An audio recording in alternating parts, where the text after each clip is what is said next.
आज हम बनाएंगे प्याज के सुपर टेस्टी भरमा करेले। बहुत ही चटपटे, बहुत ही स्वादिष्ट। और इसे बना करके आप फ्रिज में 15 से 20 दिन तक स्टोर करके रख सकते हैं। और अगर आप इसे फ्रिज के बाहर रखते हैं तब भी आप 8 दिन तक इसे स्टोर कर सकते हैं, ये बिल्कुल भी खराब नहीं होते हैं।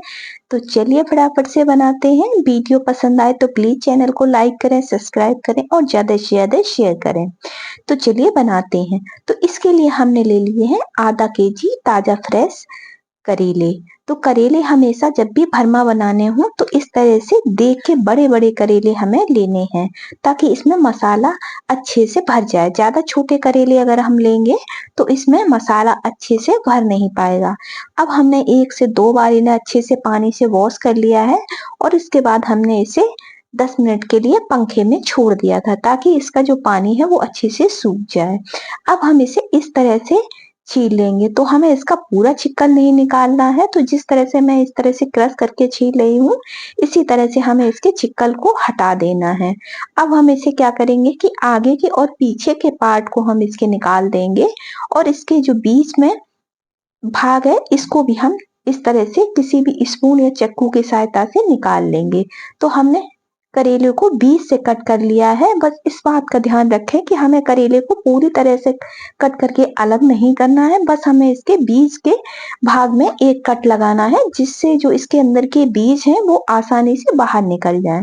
तो इसी तरह से हमने अपने सारे करेले को छील लिया है और छीलने के बाद इसको बीज से कट कर लिया है और आगे और पीछे के पार्ट को निकाल के हमने अलग कर दिया है। और उसके बाद इसके जो बीच में बीज हैं उनको निकाल के हमने साइड में रख दिया है। अब हम अपने करेलों को इस तरह से थोड़ी सी हल्दी और थोड़ा सा नमक लगाकर लगभग 2 घंटे के लिए छोड़ देंगे। अगर आपके पास टाइम नहीं है तो आप फिर इसे आधा घंटे के लिए इस तरह से ढककर छोड़ दें, ताकि इसका जो कड़वापन है वो पूरी तरह से निकल जाए। और बस अच्छे से नमक और हल्दी लगाने के बाद हम इसको ढककर छोड़ देंगे। अगर आपको ज्यादा जल्दी है तो या तो आप इसको ढक कर के नमक लगा के धूप में थोड़ी देर के लिए छोड़ दें या किसी गर्म जगह पर रख दें, जिससे ये बहुत ही आसानी से पानी छोड़ देंगे और जो इसका कड़वापन है वो पूरी तरह से निकल जाएगा। तो हमने देखिए हल्दी और नमक लगा दिया है और अब हम इसको साइड में रख देंगे। अब जो हमने इसके छिक्कल और बीज निकाले थे ना, उन्हें भी हमें फेंकना नहीं है, उसमें भी हम थोड़ा सा हल्दी पाउडर डाल देंगे और थोड़ी सी हम इसमें डाल देंगे नमक। और बस डालने के बाद हम इसे हाथों से अच्छे से मसल देंगे, ताकि जो इसका नमक और हल्दी है वो अच्छे से हमारे करेले के छिक्कल के साथ मिक्स हो जाए। तो हम इसको इस तरह से हल्का सा मैश कर देंगे, ताकि जो इसके छिक्कल है वो थोड़े से छोटे हो जाएं, जिससे ये आसानी से हमारे करेले में फिल हो जाएं। तो हम इसके बाहर के पार्ट को भी नहीं फेंकेंगे। अगर बहुत ज्यादा बड़े बीज हैं या पके हुए बीज हैं तो हमें अलग कर देने हैं, लेकिन अगर बीज कच्चे हैं तो हम इन करेलों में ही इसको वापस से भर देंगे। तो देखिए हमने अपने छिकलों में भी नमक और हल्दी लगाकर छोड़ दिया है और अब लगभग हमने आधा घंटे के लिए इसको ऐसे ही छोड़ दिया था। और बस आधा घंटे के बाद अब देखिए इसने अच्छे से पानी छोड़ दिया है, जो मॉइस्चर है छिक्कल के अंदर वो रिलीज कर दिया है। तो बस अब हम इसे ना इसी तरह से निचोड़ लेंगे। तो इस तरह से वो आप निचोड़ेंगे ना तो देखिए जो भी करेले के अंदर मॉइस्चर है वो पूरी तरह से बाहर आ जाएगा और जो इसका कड़वापन है वो पूरी तरह से खत्म हो जाएगा। इस तरह से जब आप करेले बनाएंगे ना तो आपके करेले बहुत ही टेस्टी बनेंगे। इनमें बहुत ज्यादा कड़वापन आपको बिल्कुल भी नहीं लगेगा। तो बस देखिए इस तरह से हमने अपने सारे छिक्कल को भी निचोड़ लिया है और देखिए अब हम अपने सारे करेलों को भी इसी तरह से निचोड़ देंगे, ताकि जो इसका पानी है वो निकल जाए और इसी के साथ साथ जो करेलों को कड़वापन है वो भी निकल जाएगा। तो देखिए कितना सारा पानी हमारे करेलों से निकला है। तो हमने सारे करेलों को अच्छे से निचोड़ लिया है। हमने अभी इन्हें पानी से नहीं धोया है, हमने इसे नमक से ही इस तरह से इसका पानी निकाल के अलग कर दिया है।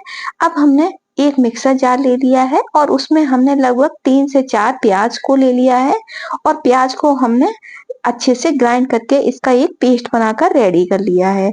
अगर आप इसे पीसना नहीं चाहते हैं तो पीसने की जगह आप इसको कट भी कर सकते हैं, लेकिन मैंने इसको मिक्सर जार में डाल के ग्राइंड कर लिया है और इसका एक पेस्ट बना लिया है। अब इस पेस्ट में हम डाल देंगे जो हमने करेले के छिक्कल को अलग करके रखा था।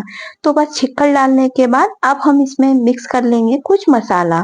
तो मैं डालूँगी थोड़ा-सा हल्दी पाउडर, थोड़ा-सा हम इसमें डालेंगे धनिया पाउडर, थोड़ा-सा ही हम इसमें डाल देंगे लाल मिर्च पाउडर और थोड़ा-सा हम इसमें डाल देंगे गरम मसाला। तो गरम मसाला आपको बहुत ज़्यादा नहीं डालना है, हम सिर्फ इसमें 2 चुटकी गरम मसाला ऐड करेंगे। साथ ही साथ हम इसमें डालेंगे 2 से 3 चम्मच सौंफ का पाउडर।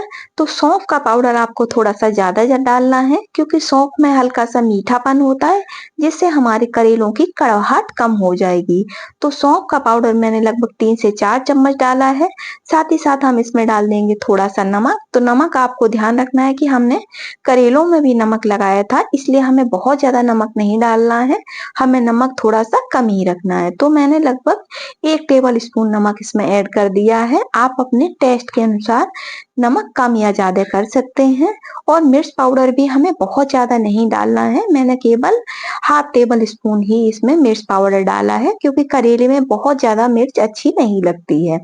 अब हमने क्या करना है कि इसमें हमने डाल दिया है आमचूर पाउडर। तो बस आमचूर पाउडर डालने के बाद हम इसको मिक्स कर लेंगे। तो मैंने लगभग इसमें 1 टेबल स्पून आमचूर पाउडर ऐड कर दिया है। आप चाहें तो आमचूर पाउडर की जगह कच्ची कैरी का भी इस्तेमाल कर सकते हैं और बस आमचूर पाउडर डालने के बाद हम इसको अच्छे से मिक्स कर लेंगे। और अब जो हमने करेले तैयार करके रखे थे उसमें हम इस मसाले को इस तरह से फिल कर देंगे। तो हमें इसके बीच के पार्ट को इस तरह से खोलना है और इसमें इस तरह से मसाले को फिल करते जाना है। तो हमें दबा-दबा के इसमें मसाला भरना है ताकि जो मसाला है वो अच्छी तरह से हमारे करेलों में फिल हो जाए। तो देखिए जिस तरह से मैं भर रही हूँ इसी तरह से आपको अपने सारे करेलों में मसाला फिल कर लेना है। तो चलिए फटाफट से हम अपने सारे करेलों में इस तरह से मसाला फिल कर ले रहे हैं।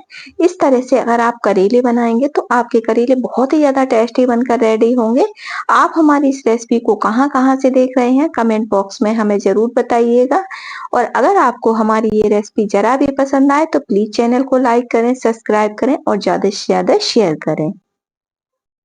तो हमने अपने सारे करेलों में मसाला फिल कर दिया है। अब हमने गैस पर चढ़ा दी है एक कढ़ाई और इसमें हमने डाल दिया है थोड़ा-सा मस्टर्ड ऑयल। तो करेलों में थोड़ा-सा ज़्यादा ही ऑयल जाता है तो मैंने लगभग इसमें 50 ग्राम ऑयल डाला है और ऑयल को हमने अच्छे से गर्म कर लिया है और गर्म करने के बाद फिर हमने गैस को कर दिया है धीमा ताकि जो हमारा ऑयल है वो हल्का-सा ठंडा हो जाए। तो हमें बहुत ज़्यादा तेज ऑयल में इन करेलों को नहीं डालना है। जब हमारा ऑयल हल्का-सा मीडियम फ्लो पर आ जाए और उसी टाइम हमें अपने सारे करेलों को इस तरह से कढ़ाई में लगा देना है और उसके बाद हम इसको ढक देंगे और ढककर हम लगभग इसको 10 मिनट के लिए बिल्कुल धीमी आंच पे पकाएंगे और बीच-बीच में हम इसको अलट-पलट कर देखते रहेंगे ताकि हमारे करेले लग ना जाए।